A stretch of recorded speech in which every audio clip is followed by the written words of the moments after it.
Great. Thank you, Dossie. Good morning, everyone. I certainly want to welcome everyone to Southland Conference Media Day, especially those hardy enough to get up early this morning and come listen to the commissioners. So greatly appreciate that, and also just the constant coverage of the Southland Conference throughout the year. I'm proud to represent our 13 member institutions, 11 of which play football, our 4,200 student athletes, over 17 official conference sports. Also want to welcome those tuning in on southland.org early this morning. Would want to remind everyone that tonight at 7 o'clock Central, we will have a 2-hour preview show on Media Day on ESPN3. So certainly looking forward to a full day of media interaction with you, our coaches, and our student athletes. I want to thank a few folks today, certainly our conference staff. Dossie introduced Calhoun. He's the go-to guy here in the big room and can help you with everything else with Media Day. So we appreciate the work of him and his staff.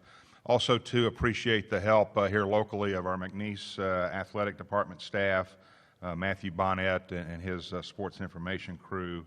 Also, too, helping us today, Lamar University's video staff, Clint Borges and his group. We appreciate their help today with the video streaming. So Jeff Watts and his production team are handling the ESPN3 productions next door for the show tonight. And of course, want to thank everyone here at the LeBurge Resort for the great hospitality year after year. Final thank you to our coaches, our student athletes, for working their way through the media maze that we've created for them today, and appreciate their efforts. As Dossie mentioned earlier, this will be the 53rd season of Southland Conference football, the 54th overall for the conference since it was founded in 1963. Certainly look forward to what's ahead for this conference, but also at this time of year, we pause to look back and count a lot of the accomplishments that we've had in the last year, and just maybe as a reminder or to inform you of all the levels of success this conference had in 2015-16. Just a few things here for you. I think as most people know, Stephen F. Austin won another NCAA men's basketball tournament game. They were an eyelash away from the Sweet 16 and perhaps advancing even farther in the tournament, so certainly very proud of that continued success in basketball. In football, McNeese won its unprecedented 14th Southland Conference championship with an undefeated season, and Sam Houston State won 4 playoff games, advancing to the 4th national semifinal in the last 5 years for the Southland Conference. Sam Houston and Southeastern both advanced to the NCAA baseball regionals, both winning games in those tournaments. McNeese State won a game in the NCAA softball tournament and had a fantastic year. This conference produced the NCAA bowling champion in 2016, Stephen F. Austin, and it's the second time in 3 years our new Southland Bowling League has produced the national champion. We produced an indoor individual NCAA track champion, and Alexander Young, a weight thrower from southeastern Louisiana. We produced the NCAA's national rushing leader and first ever 2,000-yard rusher in our conference, Cade Harrington of Lamar. Cade is here today, and you'll get to hear from him a little bit later. 3 of our runners advanced to the NCAA cross-country championship in the fall. We had 18 Southland athletes at the NCAA outdoor track and field championships, and many competed at the recent U.S. Olympic trials, so very proud of that as well. Multiple baseball All-Americans, freshman All-American selections as well. We had 14 players selected in the Major League Baseball draft, which we're very proud of. Texas A&M Corpus Christi produced the only women's tennis team that went undefeated in the regular season this past year in Division I. We had 3 NFL draft picks, adding to our large total all-time. Again, dozens of All-Americans, academic All-Americans across really all of our sports offerings. So very proud of that. 15 of our men's basketball teams have been in the postseason the last 4 years, and over the last 5 years, 20 of our women's teams have done the same. So proud of what's happening on the court as well. Last year was the most televised year ever in the Southland Conference. We had over 170 originating television productions from Southland Conference campuses, either from the conference or by the institutions themselves. We expect that number to grow even more. Want to note that one of our newer partners, American Sports Network, has been a big part of that and continue to be that way. Ed Grom, who runs the programming at the network, is here with us today, and we appreciate him coming and supporting our Media Day efforts and all they do for us throughout the year. Most importantly, I will tell you that the conference continues to excel academically. We had 2,300 student athletes that were named to our academic honor roll throughout the year. That means they had a 3.0 grade point average or better, and certainly that's something to be very proud of. More than 430 of those had 4.0 perfect grade point averages. So those numbers continue to climb, and something that we continue to be very proud of. Maybe the most important number of all that I could share with you today is since last summer through this full year, nearly 900 Southland student athletes have earned their degrees. And again, that may be the most important number of all. And something that we're increasingly proud of is the level of community service that our student athletes are involved in. A year ago, we reported that in 2014-15, our student athletes contributed over 14,000 hours combined of community service. You know, I couldn't have imagined any more than that. That's just a tremendous number. Well, maybe they surprised us, maybe it wasn't a surprise, but in the past year, 15-16, they contributed over 28,000 hours of community service. And that's just, I mean, we didn't expect any more, and they essentially doubled that. To put that in perspective, 28,000 hours from now is September of 2019. I mean, if you were to start working on something now, 28,000 hours. So you can see the amount of time our student athletes. So as we report to you each summer, we're certainly proud to bring you these annual stories of success. No reason to expect that to end anytime soon, and hope to report another great set of superlatives for you next summer and certainly throughout the year. Looking ahead, there's a couple of things on the Southland Conference horizon that I wanted to make this group aware of. I think one of these items you may have seen in the media, in the public domain, and that's the Southland Conference's desire to push for a permanent 12th game in FCS football, something we do not have every year that they do have in the bowl subdivision. We have a different kind of calendar, or a calendar that affects us differently, because we have to end our season the weekend before Thanksgiving to qualify for our NCAA playoff bracket. There are some years when the calendar does allow for an extra weekend, but that's, again, when Thanksgiving's a bit late, and in the 5th weekend, I believe, of November, technically. And in those years, we can play 12 games. But that will only happen 4 times in the next 15 seasons, 2019, 2024, 2025, and 2030. So when we look ahead with scheduling, we see some real limitations if we were to maintain the current rule. We really believe that, and the Ohio Valley has joined the Southland in co-sponsoring this legislation, that we should have that opportunity every year. And it would require using the earlier weekend, the weekend before Labor Day weekend, which is traditionally not a full weekend of college play as we go forward. In those years where we're limited by the calendar. In other years where we naturally have the 12 games, we would not need that exception. So there have been years when we do play 12, and we believe our FCS programs have been able to manage that properly.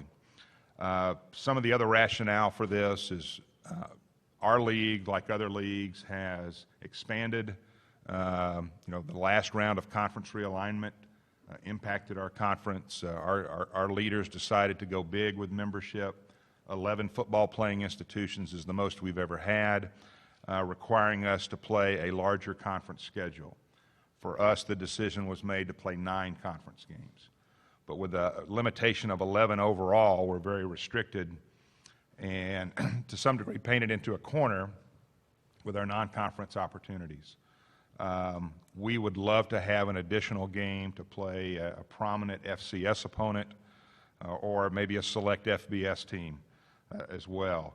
We think by playing that 12th game, it gives the NCAA committee that extra data point at the end of the year to help make selections for seeding, for bracketing of the National Football Championship. The other thing with that is that with 12 total games, we think our members have a better chance to get 6 home games. This is a growing item of importance for our athletic directors for a lot of reasons, so that's very important to us as well. So in the end, we think the well-being of FBS is served by the 12th game. I think anytime, I don't know that everyone shares my opinion, but anytime we can sync our game with the rest of Division I, FBS, we're doing some pretty good things.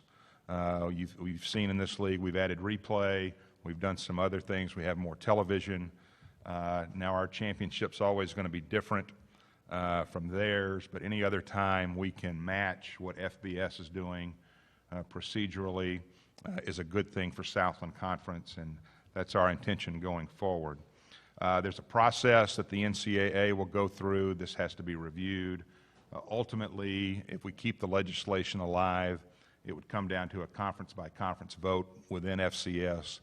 I wouldn't make any predictions on any of that right now, but I heard enough at the commissioners' meeting last month in California to make me believe there's more interest in this than previously stated by some conferences. So we're going to wait and see. The commissioners meet again in August, and we'll talk about this one more time before we get to the legislation submission deadline of September 1. So more to come on that. Happy to talk about that when we take some questions here momentarily, and also throughout the day if you want to talk about 12 games, the possibility for that.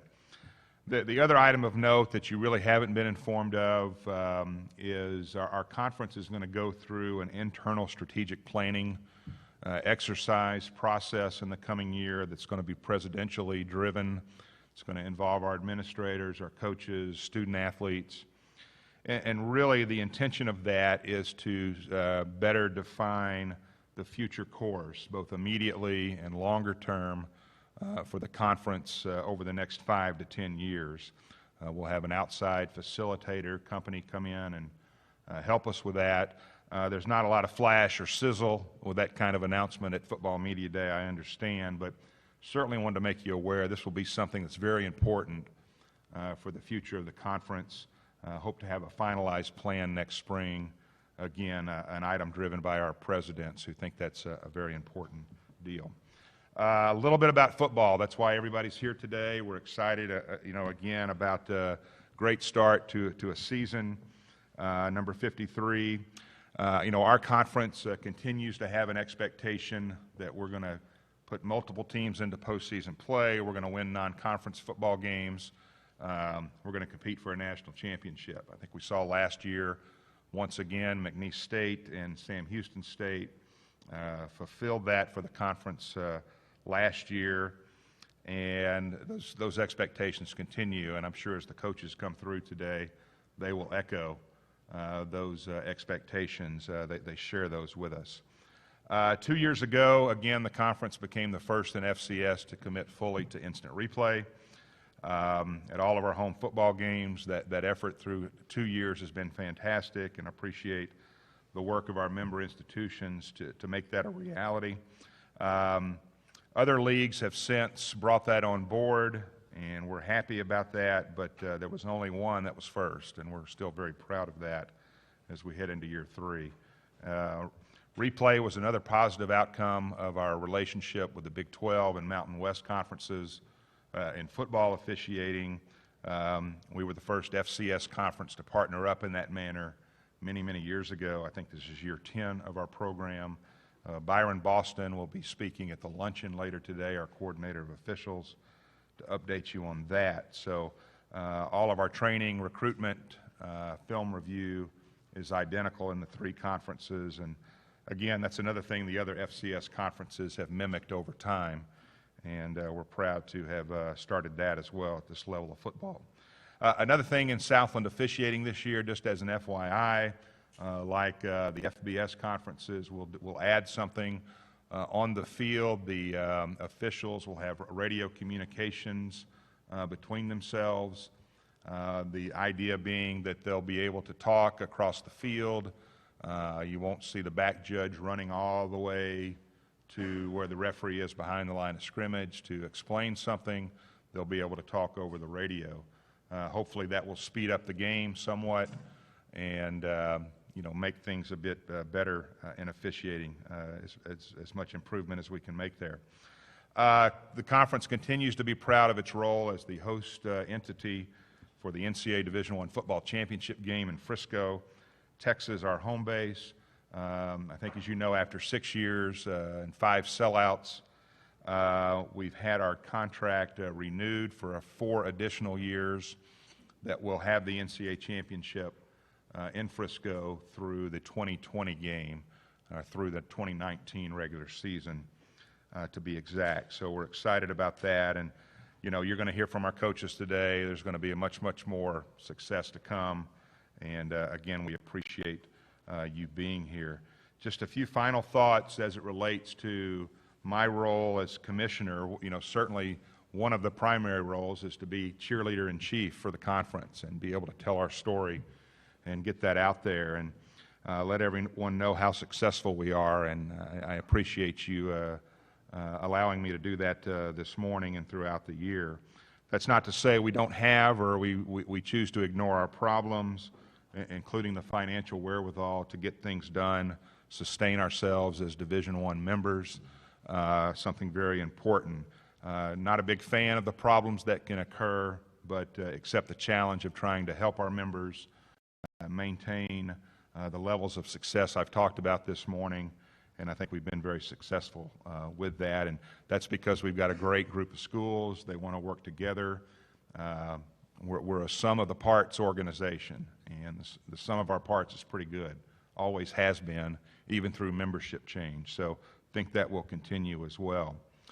So what I report to you, ultimately, what we're trying to do is have student-athlete success. I've touched on superlatives this morning.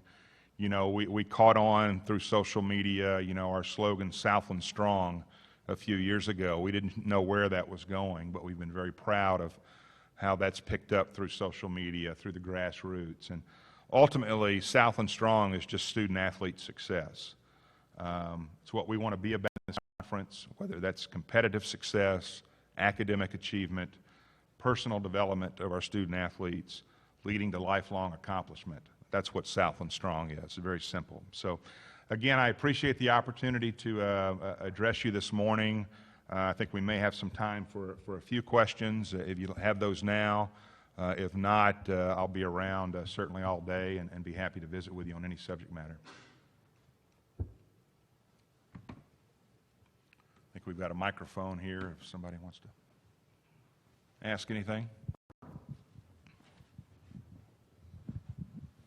Tom Alexicki, Lake Charles American Press. The push for 12 games seems like a no-brainer, I guess, from this perspective. But what are the biggest hurdles you're facing in terms of, I guess, what conferences do you have to convince to come on board right now? Well, I think I'd prefer for the other conferences to speak for themselves, but I think there's some challenge, and this is what we've always done. This is what people are comfortable with. But I've reminded some of my commissioner colleagues, we used to play 10 college football games a year. Then it moved to 11. I don't know the history of that, but 11 became the new standard. I think FBS has made 12 the new standard. I don't think there's a lot of heartburn when we do play 12 games in select seasons. So I think we've accommodated that just fine. However, I have encountered a little bit of resistance. Essentially, the line is 11 games is enough. The season's long enough. Doesn't need to be longer. So I think as you see at some other media days, people are talking about this. They're expressing their opinions. Ultimately, in the conference's vote, I can't tell you who's really against it. That'd be a guess on my part.